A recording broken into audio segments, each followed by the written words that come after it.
Hello everyone, I am Govind Swami BK, Assistant Professor, Department of Economics. This is the revision session of first BBA, first semester, Principles of Economics.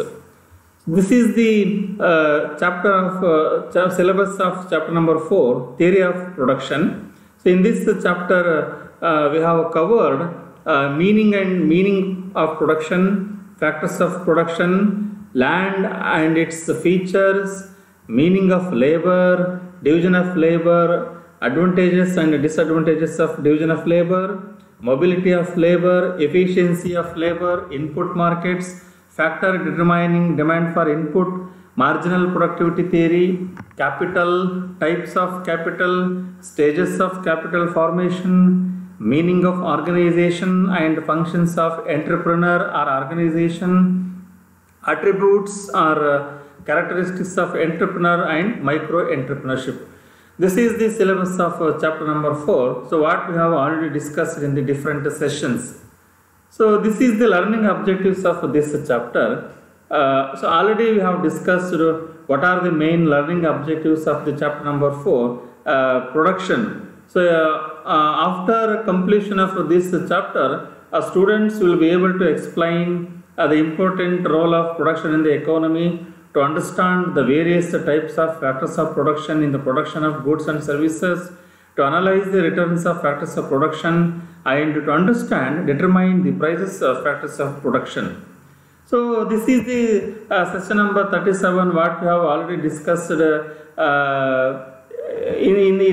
the previous classes. So this is the session number 37, the meaning of production. So production is a process of combining of various material inputs and immaterial inputs in order to make something for consumption or output. So in other words, production is a process of conversion of raw materials into ready goods. ಉತ್ಪಾದನೆ ಅಂತ ಹೇಳಿದ್ರೆ ಕಚ್ಚಾ ವಸ್ತುಗಳನ್ನು ಸಿದ್ಧ ವಸ್ತುಗಳನ್ನಾಗಿ ಪರಿವರ್ತಿಸುವ ಒಂದು ಪ್ರಕ್ರಿಯೆಗೂ ಸಹ ನಾವು ಉತ್ಪಾದನೆ ಅಂತ ಹೇಳಿ ಕರಿತೀವಿ. ಅಥವಾ ಯಾವುದೇ ಅನೇಕ ಉತ್ಪಾದನಾಂಗಗಳ ಸಹಾಯದಿಂದ ಅಂತಿಮ ಅನುಭವವಾಗಿ ಯೋಗ್ಯವಾಗಿರ್ತಕ್ಕಂಥ ವಸ್ತುವನ್ನು ಉತ್ಪಾದನೆ ಮಾಡುವ ಒಂದು ಪ್ರೊಸೆಸ್ಗೂ ಸಹ ನಾವು ಉತ್ಪಾದನೆ ಅಂತ ಹೇಳಿ ಕರಿತೇವೆ. ಸೊ ಆ ಉತ್ಪಾದನಾ ಬಿಂಬಕ ಅಥವಾ ಪ್ರೊಡಕ್ಷನ್ ಫಂಕ್ಷನ್ ಅಂತಕ್ಕಂಥದ್ದು. So production function it express the functional relationship between the physical input and physical output. ಭೌತಿಕ ಆದಾನಗಳು ಮತ್ತು ಭೌತಿಕ ಉತ್ಪಾದನೆ ಮತ್ತು ಭೌತಿಕ ಉತ್ಪಾದನಾಂಗಗಳ ನಡುವಿನ ಕಾರ್ಯಕಾರಣಿ ಸಂಬಂಧವನ್ನು ತಿಳಿಸುವುದಕ್ಕೆ ನಾವು ಉತ್ಪಾದನಾ ಬಿಂಬಕ ಅಥವಾ ಪ್ರೊಡಕ್ಷನ್ ಫಂಕ್ಷನ್ ಅಂತ ಹೇಳಿ ಕರೀತೇವೆ. So production function may be explained with the help of one equation, that is P is equal to function of A, B, C and N, where P represent the level of production, F represent the functional relationship between the production and the different factors of production, and A, B, C are the different factors of production. Therefore, production function express the functional relationship between the physical input and physical output. So this is the we already discussed in detail in previous sessions. In session number 38, so we learn meaning and peculiarities of land. ನಾವು session 38ರಲ್ಲಿ ಭೂಮಿಯ ಅರ್ಥ ಮತ್ತು ಭೂಮಿಯ ಲಕ್ಷಣಗಳ ಬಗ್ಗೆ ಅಧ್ಯಯನವನ್ನು ಮಾಡಿದ್ದೀವಿ. So in general, so we call the surface of the soil is the land, but in terms of economics, it does not mean only the surface of the soil, but it also includes all those natural resources which are the free gift of nature. So ಭೂಮಿಯ ಮೇಲ್ಮೈ ಗುಣವನ್ನು ಮಾತ್ರ ನಾವು ಮಣ್ಣಿನ ಮೇಲ್ಮೈ ಗುಣವನ್ನು ಮಾತ್ರ ನಾವು ಭೂಮಿ ಅಂತ ಹೇಳಿ ಕರೆಯೋದಿಲ್ಲ. ಮಾನವನಿಗೆ ಉಚಿತವಾಗಿ ದೊರೆಯುವಂತಹ ಎಲ್ಲ ರೀತಿಯ ನೈಸರ್ಗಿಕ ಸಂಪನ್ಮೂಲಗಳನ್ನು ಒಟ್ಟಾಗಿ ಸೇರಿಸಿ ನಾವು ಭೂಮಿ ಅಂತೇಳಿ ಕರಿತೇವೆ. ಸೊ ಅದರಲ್ಲಿ ನದಿ, ಅರಣ್ಯ, ಬೆಟ್ಟ, ಗುಡ್ಡ, ಸಾಗರ, ಸರೋವರ, ಸೂರ್ಯನ ಬೆಳಕು, ಗಾಳಿ, ವಾತಾವರಣ, ಹವಾಗುಣ ಎಲ್ಲವನ್ನು ಒಟ್ಟಾಗಿ ಸೇರಿಸಿ ನಾವು ಭೂಮಿ ಅಂತೇಳಿ ಕರಿತೇವೆ. So the different characteristics of land include land is a free gift of nature, land is in fixed quantity, land is permanent, land is a primary factors of production, land is a passive factor of production. ಭೂಮಿ ಅಂತಕ್ಕಂಥದ್ದು ಅಚಲವಾದುದು, land has some original indestructible powers, land differs in fertility, supply of land is inelastic, land has many uses. So for your examination purpose, the question arises like what is land, and explain the peculiarities or characteristics of land. So this is the land and characteristics of land. In session number 39, we have discussed meaning of the labor and characteristics of the labor. ಈಗಾಗಲೇ ನಾವು session number 39ರಲ್ಲಿ ಶ್ರಮ ಎಂದರೇನು ಮತ್ತು ಶ್ರಮದ ಲಕ್ಷಣಗಳ ಬಗ್ಗೆ ಅಧ್ಯಯನವನ್ನು ನಾವು ಮಾಡಿದ್ದೀವಿ. ಸೊ ಶ್ರಮ ಅಂತಂದರೆ ಯಾವುದೇ ಒಬ್ಬ ವ್ಯಕ್ತಿಯು ಹಣ ಗಳಿಸುವ ಉದ್ದೇಶದಿಂದ ದೈಹಿಕವಾಗಿ ಮತ್ತು ಮಾನಸಿಕವಾಗಿ ಸಲ್ಲಿಸುವ ಒಂದು ಕೆಲಸಕ್ಕೆ ನಾವು ಶ್ರಮ ಅಂತೇಳಿ ಕರಿತೀವಿ. ಹಾಗಾಗಿ ಕೇವಲ ಸಂತೋಷಕ್ಕಾಗಿ ಹವ್ಯಾಸಕ್ಕಾಗಿ ಮಾಡುವಂತಹ ಕೆಲಸವನ್ನು ನಾವು ಶ್ರಮ ಅಂತೇಳಿ ಕರೆಯೋದಿಲ್ಲ. So only the purpose of earning money. So either it is in kind of in any kind, so either it is in cash or in any kind. So therefore labor includes both physical and mental work undertaken for some monetary reward. In this way, workers working in factories, services of doctors, advocates, so it is called as labor. And different features or characteristics of labor. ಶ್ರಮದ ಲಕ್ಷಣಗಳು ಅಂತ ಹೇಳಿದ್ರೆ, labor is perishable, labor cannot be separated from the laborer, less mobility of labor, weak bargaining power of labor, inelastic supply of labor, laborer is a human being and not a machine, a laborer sells his labor and not himself, labor is an active factor of production. So already we have discussed in detail in the previous sessions. ಶ್ರಮ ತನ್ನದಾಗಿರ್ತಕ್ಕಂಥ ಕೆಲವೊಂದು ಗುಣಲಕ್ಷಣಗಳನ್ನು ಹೊಂದಿರತಕ್ಕಂಥದ್ದು ಬಹುಮುಖ್ಯವಾಗಿರ್ತಕ್ಕಂಥ ಲಕ್ಷಣ ಅಂತ ಹೇಳಿದ್ರೆ, so ನಾವು ಲ್ಯಾಂಡನ್ನು passive factor of production ಅಂತ ಕರಿತೀವಿ, and ಲೇಬರನ್ನು ನಾವು ಆಕ್ಟಿವ್ ಫ್ಯಾಕ್ಟರ್ ಆಫ್ ಪ್ರೊಡಕ್ಷನ್ ಅಂತೇಳಿ ಕರಿತೀವಿ. So therefore, so these are all the different characteristics or features of labour. And session 40 session ಅವಧಿ 40ರಲ್ಲಿ ನಾವು ಡಿವಿಷನ್ ಆಫ್ ಲೇಬರ್, ಶ್ರಮ ವಿಭಜನೆ ಎಂದರೇನು, ಶ್ರಮ ವಿಭಜನೆಯ ಅನುಕೂಲಗಳು ಮತ್ತು ಅನಾನುಕೂಲಗಳ ಬಗ್ಗೆ ನಾವು ಈಗಾಗಲೇ ಚರ್ಚೆಯನ್ನು ನಾವು ಮಾಡಿದ್ದೇವೆ. ಶ್ರಮ ವಿಭಜನೆ ಅಂತಕ್ಕಂಥ ಒಂದು ಪರಿಕಲ್ಪನೆ ಪ್ರಮುಖವಾಗಿ ಅರ್ಥಶಾಸ್ತ್ರದ ಪಿತಾಮಹರಾದ ಆಡಮ್ ಸ್ಮಿತ್ ರವರು 1776ರಲ್ಲಿ ರಚಿಸಿದ ವೆಲ್ತ್ ಆಫ್ ನೇಷನ್ಸ್ ಎಂಬ ಒಂದು ಪುಸ್ತಕದಲ್ಲಿ ಶ್ರಮ ವಿಭಜನೆಯ ಪರಿಕಲ್ಪನೆಯನ್ನು ಪರಿಚಯಿಸ್ತಾರೆ. ಅವರು ತಮ್ಮದೇ ಆಗಿರ್ತಕ್ಕಂಥ ಒಂದು ಪ್ರಮುಖವಾದ ಉದಾಹರಣೆ ಅಂತ ಹೇಳಿದರೆ, ಗುಂಡು ಸೂಜಿಯ ಉತ್ಪಾದನೆಯ ಮೂಲಕವಾಗಿ ಶ್ರಮ ವಿಭಜನೆ ಅಂತಕ್ಕಂಥ ಒಂದು ಕಾನ್ಸೆಪ್ಟ್ ಫೇಮಸ್ ಆಗಿದೆ ಅಂತಕ್ಕಂಥದ್ದು. So according to him, division of labour means that the main process of production is split up into many simple parts and each part is taken by different workers who are specialised in the production of that specific part. ಅಂದರೆ ಯಾವುದೇ ಒಂದು ಉತ್ಪಾದನೆ ಪ್ರಕ್ರಿಯೆಯನ್ನು ಹಲವಾರು ವಿಭಾಗಗಳಾಗಿ ವಿಭಜಿಸಿ ಪ್ರತಿಯೊಂದು ವಿಭಾಗಕ್ಕೂ ಸಹ ವಿಶೇಷ ಕೌಶಲವನ್ನು ಹೊಂದಿರತಕ್ಕಂತಹ ಕಾರ್ಮಿಕರಿಂದ ಕೆಲಸವನ್ನು ಮಾಡಿಸ್ತಕ್ಕಂಥ ಒಂದು ಪ್ರಕ್ರಿಯೆಗೆ ನಾವು ಡಿವಿಷನ್ ಆಫ್ ಲೇಬರ್ ಅಂತೇಳಿ ಕರೀತೇವೆ. ಹಾಗಾಗಿ ಯಾರು ಯಾವ ಕೆಲಸದಲ್ಲಿ ವಿಶೇಷತೆಯನ್ನು ಸಾಧಿಸಿರುತ್ತಾರೆಯೋ ಅಂತಹವರಿಗೆ ಒಂದೊಂದು ವಿಭಾಗವನ್ನು ವಹಿಸಿಕೊಡ್ತಕ್ಕಂಥದ್ದು ಶ್ರಮ ವಿಭಜನೆಯ ಒಂದು ಪ್ರಮುಖವಾಗಿರ್ತಕ್ಕಂಥ ಅಂಶ. So there are different advantages and as well as the disadvantages of labor is there. Division of labor. So what are the advantages of division of labor? So efficient mastery, a quicker training, increasing the productivity, efficient allocation of workers, a cheaper products, higher wages and innovations. Division of labor also have some of the disadvantages. So the main disadvantages of division of labor is a boredom from repetition, interdependence, lack of responsibility. It hinders the mobility of labor.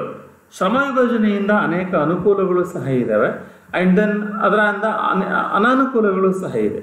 ಹಾಗಾಗಿ ಶ್ರಮ ವಿಭಜನೆ ಅಂತಕ್ಕಂಥದ್ದು ಒಂದು ಕಡೆ ಉತ್ಪಾದನೆಯನ್ನು ಹೆಚ್ಚಿಸುವಂತಹ, ಕೌಶಲ್ಯವನ್ನು ಹೆಚ್ಚಿಸುವಂತಹ, ಕಡಿಮೆ ಬೆಲೆಯಲ್ಲಿ ವಸ್ತುಗಳು ಸಿಗುವಂತಹ ಅನುಕೂಲಗಳು ಇದ್ದರೆ, ಮತ್ತೊಂದು ಕಡೆ ಶ್ರಮ ವಿಭಜನೆಯಿಂದ ಒಂದೇ ಕೆಲಸವನ್ನು ನಿರಂತರವಾಗಿ ಮಾಡುವುದರಿಂದ ಕೆಲಸದ ಮೇಲೆ ಬೇಜವಾಬ್ದಾರಿತನ ಅಂತಕ್ಕಂಥದ್ದು ಉಂಟಾಗಬಹುದು, ಮತ್ತು ಪರಾವಲಂಬನೆ ಅಂತಕ್ಕಂಥದ್ದು ಸಹ ಹೆಚ್ಚಾಗ್ತಕ್ಕಂಥದ್ದು, ಮತ್ತು ಇದರ ಮೂಲಕವಾಗಿ ಇದು ಕಡಿಮೆ ಶ್ರಮದ ಚಲನೆಗೂ ಸಹ ಕಾರಣವಾಗಬಹುದು ಅಂತೇಳಿ.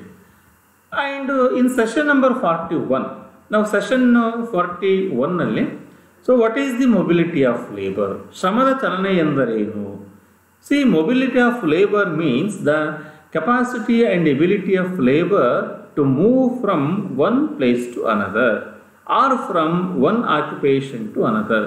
ಶ್ರಮದ ಚಲನೆ ಅಂತೇಳಿದರೆ ಶ್ರಮದ ಶಕ್ತಿಯು ಒಂದು ಸ್ಥಳದಿಂದ ಮತ್ತೊಂದು ಸ್ಥಳಕ್ಕೆ, ಒಂದು ಉದ್ಯೋಗದಿಂದ ಮತ್ತೊಂದು ಉದ್ಯೋಗಕ್ಕೆ, ಅಥವಾ ಒಂದು ಕೈಗಾರಿಕೆಯಿಂದ ಮತ್ತೊಂದು ಕೈಗಾರಿಕೆಗೆ ಚಲಿಸುವಂತಹ ಒಂದು ಪ್ರಕ್ರಿಯೆಗೆ ನಾವು ಮೊಬಿಲಿಟಿ ಆಫ್ ಲೇಬರ್, ಶ್ರಮದ ಚಲನೆ ಅಂತೇಳಿ ಕರೀತೇವೆ.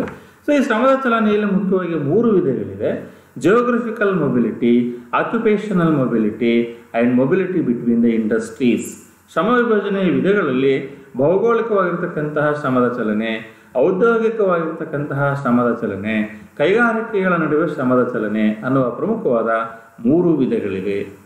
So and in the session number 42, so we have studied what is the factor of production market, ಉತ್ಪಾದನಾಂಗಗಳ ಮಾರುಕಟ್ಟೆ ಎಂದರೇನು ಅಂತೇಳಿ.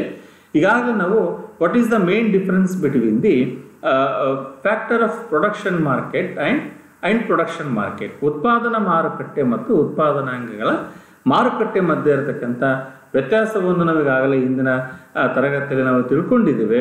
ಸೊ ಉತ್ಪಾದನಾ ಮಾರುಕಟ್ಟೆಯಲ್ಲಿ ಸರಕು ಸೇವೆಗಳು ಮಾರಾಟವಾಗುತ್ತಿದ್ದರೆ, ಉತ್ಪಾದನಾಂಗಗಳ ಮಾರುಕಟ್ಟೆಯಲ್ಲಿ ಉತ್ಪಾದನಾಂಗಗಳು ಮಾರಾಟವಾಗುತ್ತವೆ. ಉತ್ಪಾದನಾಂಗಗಳಾಗಿರ್ತಕ್ಕಂತಹ ಭೂಮಿ, ಶ್ರಮ, ಬಂಡವಾಳವನ್ನು ಕೊಳ್ಳುವಂತಹ ಮತ್ತು ಮಾರಾಟ ಮಾಡುವಂತಹ ಒಂದು ಮಾರುಕಟ್ಟೆಗೆ ನಾವು ಫ್ಯಾಕ್ಟರ್ ಮಾರ್ಕೆಟ್, ಉತ್ಪಾದನಾಂಗಗಳ ಮಾರುಕಟ್ಟೆ ಅಂತೇಳಿ ನಾವು ಕರೀತೇವೆ. So therefore a factor market is different from the product or output market. The market for finished products or services in the factor markets, households are buyers and business and are sellers, but in a factor market it is the reverse. So therefore households are sellers and businesses are buyers. ಇಲ್ಲಿ ಉತ್ಪನ್ನದ ಮಾರುಕಟ್ಟೆಯಲ್ಲಿ ಉದ್ಯಮಿಗಳು ಮಾರಾಟ ಮಾಡುವವರಾಗಿರುತ್ತಾರೆ, ಕೌಟುಂಬಿಕ ವಲಯ ಕೊಂಡುಕೊಳ್ಳುವವರಾಗಿರುತ್ತಾರೆ. ಆದರೆ ಉತ್ಪಾದನಾಂಗದ ಮಾರುಕಟ್ಟೆಯಲ್ಲಿ ಕೌಟುಂಬಿಕ ವಲಯ ಮಾರಾಟ ಮಾಡುವಂತಹದ್ದು ಮತ್ತು ಔದ್ಯಮಿಕ ವಲಯ ಕೊಂಡುಕೊಳ್ಳುವ ವಲಯಕ್ಕೆ ಸೇರಿರುತ್ತದೆ. So this is the main difference between the product markets and factor of product markets. In session number 43, so I have discussed the factor determining demand for input. ಅಂದರೆ ಉತ್ಪಾದನಾಂಗಗಳನ್ನು ನಿರ್ಧರಿಸ್ತಕ್ಕಂತಹ ಅಂಶಗಳು. ಸೊ ಯಾವ ಅಂಶಗಳು ಉತ್ಪಾದನಾಂಗಗಳ ಬೆಲೆಯನ್ನು ನಿರ್ಧರಿಸ್ತದೆ ಅಂತಕ್ಕಂಥದ್ದು. So the main important thing is determining factor determining demand for input is the marginal productivity. So ಯಾವುದೇ ಉತ್ಪಾದನಾಂಗಗಳ ಈ ಸೀಮಾಂತ ಉತ್ಪಾದಕತೆ ಎನ್ನುವುದು ಆಯಾ ಉತ್ಪಾದನಾಂಗಗಳ ಬೆಲೆಯನ್ನು ನಿರ್ಧರಿಸುವಂತಹ ಒಂದು ಪ್ರಮುಖ ಅಂಶವಾಗಿರುತ್ತದೆ. So therefore the demand is determined by or originates from the demand for the product the inputs are used to produce. ಉತ್ಪಾದನಾಂಗಗಳನ್ನು ಹೇಗೆ ಬಳಸಿಕೊಳ್ಳಲಾಗುತ್ತದೆ ಮತ್ತು ಉತ್ಪಾದನಾಂಗಗಳ ಸೀಮಾಂತ ಉತ್ಪಾದಕತೆ ಹೇಗಿದೆ ಎನ್ನುವುದರ ಆಧಾರದ ಮೇಲೆ ಪ್ರತಿಯೊಂದು ಉತ್ಪಾದನಾಂಗದ ಬೆಲೆ ಎನ್ನುವುದು ನಿರ್ಧಾರವಾಗುತ್ತದೆ. So therefore the output price, technological change and the supply of other factors also determining the demand for factors. So therefore the purchase price of land or capital is the price a person pays to own that factor of production indefinite. So ಇಲ್ಲಿ ಅನೇಕ ಉತ್ಪಾದನೆಗಳು, ಭೂಮಿ, ಶ್ರಮ, ಬಂಡವಾಳ ಅಂತಕ್ಕಂಥದ್ದು ಅವುಗಳ ಸೀಮಾಂತ ಉತ್ಪಾದಕತೆಯ ಆಧಾರದ ಮೇಲೆ ಪ್ರತಿಯೊಂದು ಉತ್ಪಾದನಾಂಗದ ಬೆಲೆ ಎನ್ನುವುದು ನಿರ್ಧಾರವಾಗುತ್ತದೆ. ಅದರ ಜೊತೆಗೆ ತಂತ್ರಜ್ಞಾನದ ಒಂದು ಬದಲಾವಣೆ ಇರಬಹುದು, ಪೂರಕ ಉತ್ಪಾದನಾಂಗಗಳ ಬೆಲೆ ಇರಬಹುದು, ಅಥವಾ ಪೂರಕ ಉತ್ಪಾದನಾಂಗಗಳ ಪೂರೈಕೆ ಆಗಿರಬಹುದು, ಮತ್ತು ವಸ್ತುವಿನ ಬೆಲೆ ಎನ್ನುವುದಿರಬಹುದು. ಈ ಎಲ್ಲ ಅಂಶಗಳು ಉತ್ಪಾದನಾಂಗಗಳ ಬೆಲೆಯನ್ನು ನಿರ್ಧರಿಸುವಂತಹ ಪ್ರಮುಖವಾದ ಅಂಶಗಳಾಗಿದೆ. ಆ್ಯಂಡ್ ಸೆಷನ್ ನಂಬರ್ 44 ಅಲ್ಲಿ what is marginal productivity theory, ಸೀಮಾಂತ ಉತ್ಪಾದಕತೆ ಸಿದ್ಧಾಂತ ಮತ್ತು ಸೀಮಾಂತ ಉತ್ಪಾದಕತೆ ಸಿದ್ಧಾಂತದ ಮೂಲಕವಾಗಿ ಉತ್ಪಾದನಾಂಗಗಳ ಬೆಲೆ ಹೇಗೆ ನಿರ್ಧಾರ ಆಗುತ್ತದೆ ಎನ್ನುವುದನ್ನು ಈ ಸಿದ್ಧಾಂತದ ಮೂಲಕ ನಾವು ತಿಳಿದುಕೊಳ್ಳಬಹುದು. So this theory originally developed by the German economics T.H. Von Thunen in 1826. So ಮೂಲತಃವಾಗಿ 1826ರಲ್ಲಿ ಜರ್ಮನ್ ಅರ್ಥಶಾಸ್ತ್ರಜ್ಞರಾದ T.H. ವಾಂಥೆನೆನ್ ಎಂಬುವರು ಸೀಮಾಂತ ಉತ್ಪಾದಕತೆ ಸಿದ್ಧಾಂತವನ್ನು ಪರಿಚಯಿಸುತ್ತಾರೆ. ಆ ನಂತರವಾಗಿ ಅನೇಕ ಅರ್ಥಶಾಸ್ತ್ರಜ್ಞರಾಗಿರ್ತಕ್ಕಂತಹ Walras, Baron, Ricardo and Marshall, ಬಹಳ ಮುಖ್ಯವಾಗಿ J.B. ಕ್ಲಾರ್ಕ್ ಎಂಬುವರು ಸೀಮಾಂತ ಉತ್ಪಾದಕದ ಸಿದ್ಧಾಂತವನ್ನು ಹೆಚ್ಚು ಪರಿಚಯಿಸುವಂತಹ, ಅಭಿವೃದ್ಧಿಪಡಿಸುವಂತಹ ಒಂದು ಕೆಲಸವನ್ನು ಮಾಡಿದ್ದಾರೆ. ಸೊ ಹಾಗಾಗಿ according to this theory the factor of production tends to be equal to its marginal productivity. ಸೀಮಾಂತ ಉತ್ಪಾದನಾಂಗಗಳ ಬೆಲೆ ಎನ್ನುವುದು ಆ ಉತ್ಪಾದನಾಂಗಗಳ ಸೀಮಾಂತ ಉತ್ಪಾದಕತೆಗೆ ಸಮವಾಗಿರುತ್ತದೆ ಅಂತಕ್ಕಂಥದ್ದು. ಸೊ ದೇರ್ ಫೋರ್ ಎಲ್ಲಿವರೆಗೆ ಸೀಮಾಂತ ಉತ್ಪಾದನಾಂಗಗಳ ಸೀಮಾಂತ ಉತ್ಪಾದಕತೆ ಹೆಚ್ಚಾಗಿರುತ್ತದೆಯೋ ಅಲ್ಲಿವರೆಗೂ ಸಹ ಉದ್ಯಮಶೀಲನ ಉತ್ಪಾದನಾಂಗಗಳನ್ನು ಉತ್ಪಾದನೆಯಲ್ಲಿ ತೊಡಗಿಸುತ್ತಾ ಹೋಗುತ್ತಾನೆ. ಹಾಗಾಗಿ ಎರಡೂ ಸಹ marginal cost and marginal productivity ಸಮವಾಗುವವರೆಗೂ ಸಹ ಉತ್ಪಾದನೆಯಲ್ಲಿ ಉತ್ಪಾದನಾಂಗಗಳನ್ನು ತೊಡಗಿಸಬಹುದು. ಒಂದು ವೇಳೆ ಸೀಮಾಂತ ಉತ್ಪಾದನೆಗಿಂತ ಸೀಮಾಂತ ವೆಚ್ಚ ಜಾಸ್ತಿ ಆಗಿದ್ದಲ್ಲಿ ಉದ್ಯಮಶೀಲನ ಉತ್ಪಾದನಾಂಗಗಳನ್ನು ಉತ್ಪಾದನೆಯಲ್ಲಿ ತೊಡಗಿಸಿಕೊಳ್ಳುವುದನ್ನು ನಿಲ್ಲಿಸಬೇಕಾಗುತ್ತದೆ. ಹಾಗಾಗಿ ಮಾರ್ಜಿನಲ್ ಪ್ರೊಡಕ್ಟಿವಿಟಿ ಥಿಯರಿಯ ಪ್ರಕಾರವಾಗಿ ಯಾವುದೇ ಒಂದು ಉತ್ಪಾದನಾಂಗದ ಬೆಲೆಯು ಆಯಾ ಉತ್ಪಾದನಾಂಗಗಳ ಸೀಮಾಂತ ಉತ್ಪಾದಕತೆಯ ಆಧಾರದ ಮೇಲೆ ನಿರ್ಧಾರವಾಗುತ್ತದೆ. ಆ್ಯಂಡ್ ಇನ್ ಸೆಷನ್ 45, ಸೊ 45ರ ಅವಧಿಯಲ್ಲಿ ನಾವು ಈಗಾಗಲೇ ಬಂಡವಾಳದ ಅರ್ಥ ಮತ್ತು ಬಂಡವಾಳದ ವಿಧಗಳ ಬಗ್ಗೆ ನಾವು ತಿಳ್ಕೊಂಡಿದ್ದೀವಿ. ಏನು ಬಂಡವಾಳ? ಸಾಮಾನ್ಯವಾಗಿ ನಾವು ಹಣ ಮತ್ತು ಹಣಕಾಸಿನ ಸಂಪನ್ಮೂಲಕ್ಕೆ ಮಾತ್ರ ನಾವು ಬಂಡವಾಳ ಅಂತೇಳಿ ಕರಿತೇವೆ. ಆದರೆ capital is A man made resource of production, machinery, tools and equipment of all kinds. ಯಾವುದೇ ಒಂದು ಉತ್ಪಾದನೆಯಲ್ಲಿ ಬಳಸಲಾಗುವಂತಹ ಎಲ್ಲ ರೀತಿಯ ಸಾಧನ ಸಾಮಗ್ರಿಗಳನ್ನು ಒಟ್ಟಾಗಿ ಸೇರಿಸಿ ನಾವು ಬಂಡವಾಳ ಅಂತೇಳಿ ಕರಿತೇವೆ. So therefore buildings, railways and all means of transport and communication, raw materials ಅವೆಲ್ಲವುಗಳನ್ನು ಒಟ್ಟಾಗಿ ಸೇರಿಸಿ ನಾವು ವಿಶಾಲ ಅರ್ಥದಲ್ಲಿ ಬಂಡವಾಳ ಅಂತೇಳಿ ಕರಿತೇವೆ. So there are different types of capital: trade capital, social capital, fixed capital and circulating capital, internal capital and external capital, private capital and public capital. So ಬಂಡವಾಳದ ಒಂದು ವಿಧಗಳಲ್ಲಿ ನಾವು ಈಗಾಗಲೇ ಅನೇಕ ವಿಧಗಳ ಬಗ್ಗೆ ನಾವು ಚರ್ಚೆಯನ್ನು ಮಾಡಿರ್ತಕ್ಕಂಥದ್ದು. ಬಂಡವಾಳದ ಜೊತೆಗೆ ನಾವು ಬಂಡವಾಳ ಸಂಚಯನ, ಕ್ಯಾಪಿಟಲ್ ಫಾರ್ಮೇಷನ್ ಅಂತಕ್ಕಂಥದ್ರ ಬಗ್ಗೆ ಸಹ ನಾವು ಅಧ್ಯಯನ ಮಾಡ್ತೀವಿ. ಕ್ಯಾಪಿಟಲ್ ಫಾರ್ಮೇಷನ್ ಅಂತಂದರೆ ಒಂದು ರಾಷ್ಟ್ರದ ನೈಜ ಬಂಡವಾಳದ ಸಂಗ್ರಹವನ್ನು ಹೆಚ್ಚಿಸುವ ಒಂದು ಪ್ರಕ್ರಿಯೆಗೆ ನಾವು ಕ್ಯಾಪಿಟಲ್ ಫಾರ್ಮೇಷನ್ ಅಂತ ಕರಿತೀವಿ. Capital formation refers to increasing the real capital of a country. ಅದು ನಾವು ಕ್ಯಾಪಿಟಲ್ ಫಾರ್ಮೇಷನ್ ಅಂತೇಳಿ ಕರಿತೀವಿ. There are three important stages of capital formation: a creation of savings, mobilization of savings, and investment of savings. In session 46, under the session 46, we have discussed a meaning of organization or entrepreneur. ಸಂಘಟನೆ ಅಥವಾ ಸಂಘಟನಾಕಾರ ಅಥವಾ ಉದ್ಯಮಶೀಲ ಅಂದರೆ ಯಾರು ಅಥವಾ ಏನು ಅನ್ನೋದ್ರ ಬಗ್ಗೆ ನಾವು ಅಧ್ಯಯನವನ್ನು ಮಾಡ್ತೀವಿ. So the main role of entrepreneur is combining the other factors of production. Say for example land, labor and capital. ಏನು ಉತ್ಪಾದನಾಂಗಗಳಾದ ಭೂಮಿ, ಶ್ರಮ ಮತ್ತು ಬಂಡವಾಳವನ್ನು ಉತ್ಪಾದನಾ ಪ್ರಕ್ರಿಯೆಯಲ್ಲಿ ಸಂಯೋಜಿಸುವಂತಹ ಒಂದು ಕೆಲಸವನ್ನು ಸಂಘಟನಾಕಾರ ಅಥವಾ ಎಂಟ್ರಪ್ರನರ್ ಅಂತಕ್ಕಂಥವನು ಮಾಡ್ತಾನೆ. So therefore an entrepreneur is a person who combines the different factors of production, land, labor and capital. And an entrepreneur is a risk-taking, managerial and organizational skills needed to produce goods and services in order to gain a profit.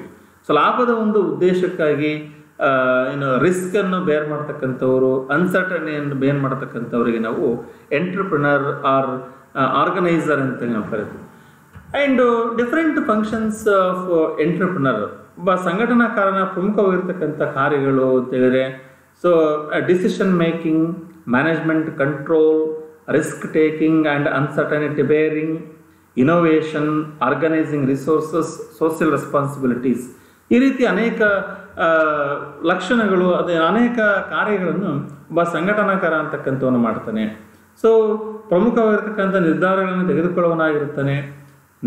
ಒಂದು ನಿರ್ವಹಣಾಕಾರ ಅಥವಾ ನಿಯಂತ್ರಣಕಾರ ಅಂತಲೂ ಸಹ ನಾವು ಕರಿತೀವಿ. ಆವಿಷ್ಕಾರಕ ಮನೋಭಾವನೆ ಉಳ್ಳವನು, ಎಲ್ಲ ರೀತಿಯ ಸಂಪನ್ಮೂಲಗಳನ್ನು ಆರ್ಗನೈಸ್ ಮಾಡ್ತಕ್ಕಂಥವರು, ಉದ್ಯಮ ಸಂಸ್ಥೆಯಲ್ಲಿ ಎದುರಾಗುವಂತಹ ಗಂಡಾಂತರಗಳನ್ನು ಮತ್ತು ಅನಿಶ್ಚಿತತೆಗಳನ್ನು ಎದುರಿಸ್ತಕ್ಕಂಥವನನ್ನು ಸಹ ನಾವು ಒಬ್ಬ ಎಂಟ್ರಪ್ರನರ್ನ ಪ್ರಮುಖವಾಗಿರ್ತಕ್ಕಂಥ ಫಂಕ್ಷನ್ ಅಂತ ಹೇಳಿ ಕರಿತೀವಿ. And in final session, so we have discuss what are the main characteristics of entrepreneur.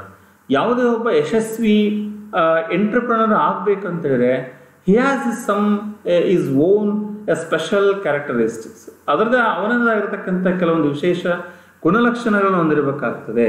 So therefore the main characteristics of entrepreneur are: he is a creative person, he has to be a passionate, motivated person, optimistic person, future oriented person, persuasive, flexible in nature, resourceful, adventurous and decisive. ಈ ರೀತಿ ಎಲ್ಲ ಗುಣಗಳನ್ನು, ವಿಶೇಷ ಗುಣಲಕ್ಷಣಗಳನ್ನು ಹೊಂದಿರತಕ್ಕಂಥವನ್ನ ನಾವು entrepreneur ಅಂತೇಳಿ ನಾವು ಕರಿತೇವೆ. ಯಾಕಂದರೆ ನಾವು ಫಸ್ಟ್ ಆಫ್ ಆಲ್ ನಾವು ಒಬ್ಬ ಸಾಹಸಿ ಉದ್ಯಮಶೀಲ ಅನಿಸಿಕೊಳ್ತಕ್ಕಂಥವನು ಒಂದು ಉದ್ಯಮ ಸಂಸ್ಥೆಯನ್ನು ಯಶಸ್ವಿಯಾಗಿ ನಿರ್ವಹಿಸಿಕೊಂಡು ಹೋಗಲಿಕ್ಕೆ ತನ್ನದೇ ಆಗಿರತಕ್ಕಂಥ ಕೆಲವೊಂದು ವಿಶೇಷವಾದ ಗುಣಲಕ್ಷಣಗಳನ್ನು ಹೊಂದಿರಬೇಕಾಗಿರುತ್ತದೆ.